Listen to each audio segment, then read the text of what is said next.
Mojžiš povedal ľudu: a teraz, Izrael, počúvaj prikázania a ustanovenia, ktoré vás učím. Tá formulácia znie výhražne, ako by Mojžiš začínal strácať s Izraelitmi trpezlivosť. Netreba sa mu čudovať. Okrem toho, že dobre poznal morálnu slabosť svojich súkmeňovcov, mal pred očami aj svoje hriechy. A tak pritvrdzuje: buď budete zachovávať prikázania nášho Boha, alebo sa do zasľúbenej krajiny nikdy nedostanete.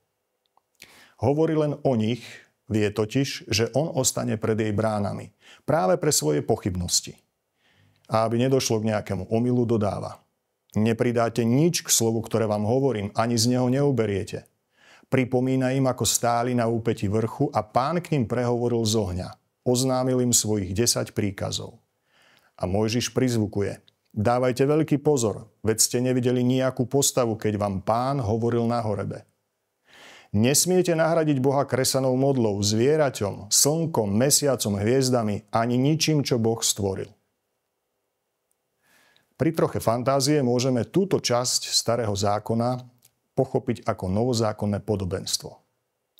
Mojžiš reprezentuje učiteľský úrad cirkvi, Boh je Boh, rovnako Božie prikázania hrajú same seba. Len namiesto Izraelitov treba dosadiť nás, dnešných ľudí.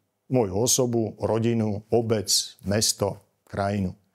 Zasľúbená zem ponúka určitú mieru variability.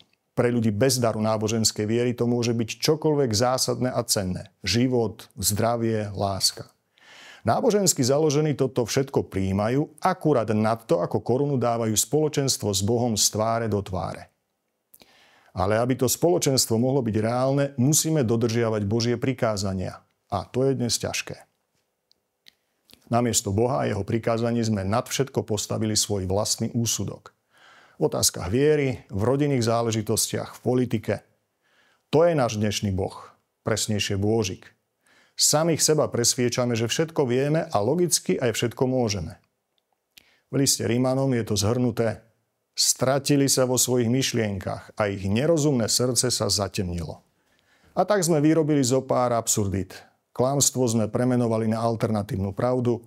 Realitu vieme prerozprávať do príbehu, v ktorom je vinník obeťou a obeť vinníkom. Zakladáme progresívno-konzervatívne strany.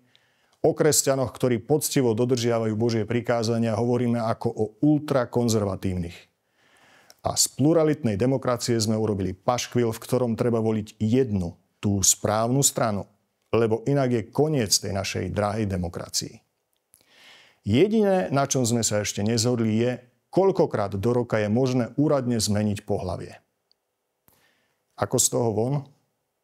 A teraz, Izrael, počúvaj prikázania a ustanovenia, ktoré vás učím.